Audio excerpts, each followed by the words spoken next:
Chapter 5 Season 3 is just around the corner, so in this video, I'm going to share with you all the things we know from the leakers, such as the events leading up to the new season, the theme of the season, what we should expect in terms of map changes, weapons, and what I think should be happening as we head on into the next season in just a few days. By now, some of you may or may not know that the next season looks like it's going to be around a post-apocalyptic theme. I love this. And if Fortnite does it right, this could easily go down as one of the best seasons in Fortnite history. I hope.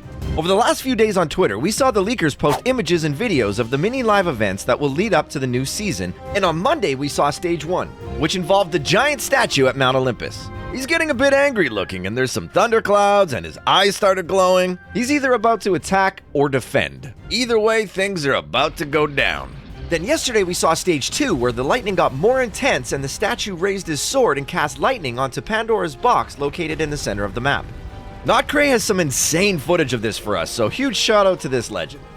This also brings up a good point too, because at some point we saw a leak for a Pandora's box back bling, but the back bling had scratches on it. So maybe that's damage from lightning. We don't know. Oh, also, it looks like at some point the lightning around the statue will turn red as well, which is pretty cool. It sounds like Pandora's box is going to be hit a few times, and each time fills this little glowing meter inside. We also know that there's a handful of placeholders located around the map within the files, which may or may not be where lightning craters will appear. The next stage of the mini event leading up to the new season will be a sandstorm in a few different stages. Far away, and then closer, and even closer. This reminds me of that cool water storm we had in Chapter 2 Season 3. I really wish that stayed longer because it was really cool and we only had a few days to fully appreciate it. So hopefully something cool happens with this sandstorm. Okay, so sandstorm, post-apocalyptic theme. Let's take a look at some potential map changes. I expect there to be a progression of a sandy biome rather than a complete map change, or maybe some subtle changes to each POI like names, maybe some shanty towns built with scrap like we saw in Chapter 2 Season 3. Something you'd expect to see in a post-apocalyptic movie like Mad Max. This also brings up a good point that I don't see anybody talking about yet. This season should last through the summer, right? And at the end of the summer, there's this little movie with a similar theme or style to this upcoming season, and that is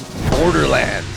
We've had a Fortnite Borderlands collab before. Are we going to expand on it in Season 3? God, I hope so. I think we'll probably still see some of the green Dogwater Dash on the map, but Grim and Underworld will be destroyed versions of themselves and probably spray painted and modified to show that they've been taken over. I think fencing is still going to be around, but I'm willing to bet that we're going to see that the crops have died and maybe there's sand all over the place. It would be cool to see something replace Snooty, even though I still love it. Maybe they can modify it. Sandy Steps or something like that. I don't know.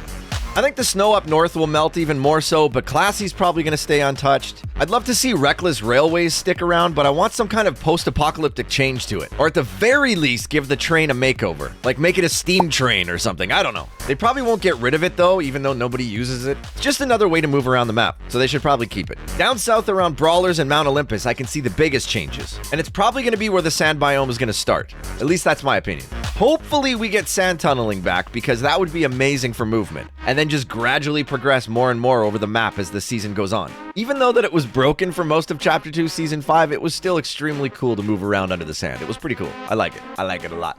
Okay, let's move to the weapons. These are my predictions, by the way. They're not based on any leaks or anything. I can't imagine the sniper sticking around, even though it's my favorite weapon in the game. We'll probably see the Burst SMG leave, as well as the Hammer Pump, the Warforged AR, and the Harbinger SMG. I can see them being replaced by new handmade post-apocalyptic versions, but still moddable. Also, mod benches will most likely stay, but we'll get new crazier mods. I can feel it. The Gatekeeper Shoddy will probably stay, as well as the Nemesis. I can see something similar to a hunting rifle or infantry rifle coming though. Here's hoping. I also think we're probably going to get more grenades or explosive devices, maybe some barrels with fuel in them or something like that. I don't know, just more fire. At least that's what I think. I think that medallions will obviously be replaced with new ones that have new powers. I really love how they changed them in Season 2, so each one had a separate effect. Season 1 medallions that gave you more shield when you stacked them was great, but it was way overpowered in my opinion. Another thing I'm predicting for Season 3 is that we'll finally see the return of augments. I know you probably forgot about them already, so did I. But adding augments back would definitely bring more value, and content by the way,